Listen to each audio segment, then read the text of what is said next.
আমাদের চ্যানেলের ভালোবাসার ভিউয়ার্সগণ কেমন আছেন সবাই? আশা করি ভালোই আছেন। আমাদের আজকের আয়োজনে নিয়ে এসেছি এমনই একটি অন্ধ মায়ের ভালোবাসার গল্প, যে গল্পের শেষ আপনি নিশ্চিত অঝোর কান্নায় ভেঙে পড়বেন। আমি চ্যালেঞ্জ করে বলতে পারি, আমাদের আজকের এই বাস্তব গল্পের ভিডিওটি দেখার পর নিজের অজান্তেই চোখের জল ছেড়ে দিবেন। একজন মা তার সন্তানকে ঠিক কতখানি ভালোবাসতে পারেন, বিনিময়ে সন্তান হিসেবে আমরা কতখানি কষ্ট দেই, তাই তুলে আনা হয়েছে আমাদের আজকের এই ভিডিওতে। একদিকে হৃদয় বিদারক, অন্যদিকে শিক্ষণীয় এই ভিডিওটি অবশ্যই নিজে দেখবেন এবং শেয়ার করে অন্যদের দেখার সুযোগ করে দেবেন।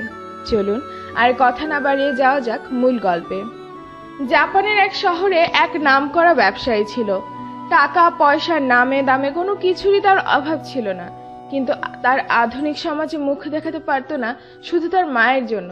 তার মা ছিল অন্ধ, মায়ের মুখে ছিল আগুনে পুরা দাগ, আর মাথায় কোনো চুল ছিল না। তাই আধুনিক সমাজে নিজের মান সম্মান বজায় রাখার জন্য একদিন মাকে বাসা থেকে বের করে দিল। বেচারি অন্ধ মা কেঁদে কেঁদে রাস্তায় রাস্তায় ঘুরে বেড়াচ্ছিলেন। হঠাৎ একটি গাড়িতে ধাক্কা খেয়ে বৃদ্ধা মা মারা গেলেন। ছেলে শুনে কষ্ট পেল না, ভাবলো আপদ বিদায় হয়েছে। কিছুদিন পর কোনো একটি ডকুমেন্ট খুঁজতে খুঁজতে মায়ের ঘরে মায়ের লেখা একটা ডায়েরি পেল। ডায়েরিতে বেশ কয়েকটা তারিখ উল্লেখ করে বেশ কিছু ঘটনা উল্লেখ করা ছিল, মায়ের নিজের হাতে লেখাই, যার প্রথমটিতে ছিল 1980 সালের 1 মার্চ। আজ আমি মহা খুশি অনেক বড় একটা পাওয়ার জন্য। আজ আমি মিস জাপান অ্যাওয়ার্ডে ভূষিত হলাম। ডায়েরির দ্বিতীয় পাতায় লেখা ছিল, খুব বেশি দিন হয়নি অনেক ভালোবেসে একজন মানুষকে বিয়ে করে সারা জীবনের সঙ্গী করে নিয়েছিলাম, কিন্তু তারই অজান্তে আমি প্রেগনেন্ট হওয়ায়ও তার কথা মতো অ্যাবর্শন না করার কারণে আজ 1983 সালের 2রা নভেম্বর আমার স্বামী আমায় ডিভোর্স দিয়ে চলে গেলেন। ডায়েরির তৃতীয় পাতায় লেখা ছিল 1986 সালের 3রা জানুয়ারি। আজ আমার বাড়িতে আগুন লেগেছিল, আমি বাইরে ছিলাম আর আমার নয়নের মণি ছেলে বাড়ির ভেতরে ছিল। নিজের জীবন বাজি রেখে শুধু ছেলের জীবন বাঁচাতে গিয়ে আগুন লেগে আমার চুল এবং মুখ পুড়ে আমার সমস্ত সৌন্দর্য পুরো ছাই হয়ে গেছে।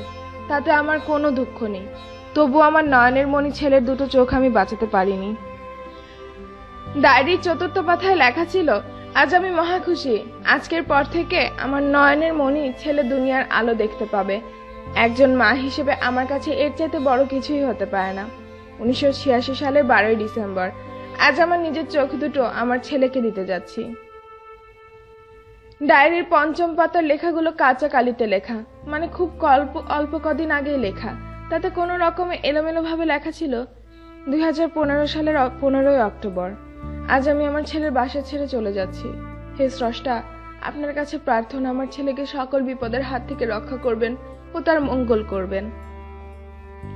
ডায়েরির ষষ্ঠ থেকে বাকি পাতাগুলো ফাঁকা ছিল, কিন্তু মায়ের লেখা এই ঘটনাগুলো জানার পর ছেলে ডায়েরির বাকি প্রতিটা পাতা উল্টাচ্ছিল। প্রতিটা পাতাই তার চোখের পানি টুপটুপ করে পড়ছিল, কিন্তু তাতে লাভ কি? এই মায়ের জন্য সে যদি নিজেকে বলিদান করে, তাতেও কি কোনো লাভ হবে? তাতেও কি সেই মায়ের ঋণের বিন্দু পরিমাণ শোধ হবে? গল্পটি পড়ে আমিও আর পারছি না নিজেকে ধরে রাখতে। মন চাচ্ছে অঝরে চিৎকার করে বলি, ভালোবাসি মা তোমায়।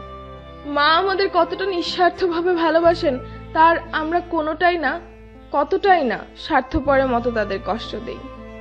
তারই উজ্জ্বল দৃষ্টান্ত আমাদের আজকের এই গল্পটি। এখনো আমাদের যাদের মা বেঁচে আছেন তারা অনেক ভাগ্যবান। আজকের এই দিনটা থেকে আমরা আমাদের মায়েদের মাথায় করে রাখার অঙ্গীকার করি কোনো দিনও তাদেরকে বিন্দু মাত্র কষ্ট না দেওয়ার।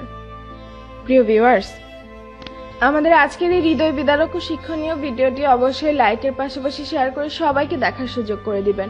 কমেন্ট করে জানিয়ে দিন মাকে নিয়ে আপনার না বলা কথাগুলো। অপেক্ষায় থাকবো ভিডিওটি নিয়ে আপনাদের মূল্যবান মতামতের। আর এমন শিক্ষণীয় ভিডিও ও নিত্য নতুন খবরাখবর পেতে আমাদের চ্যানেলটি সাবস্ক্রাইব করে আমাদের সাথেই থাকুন।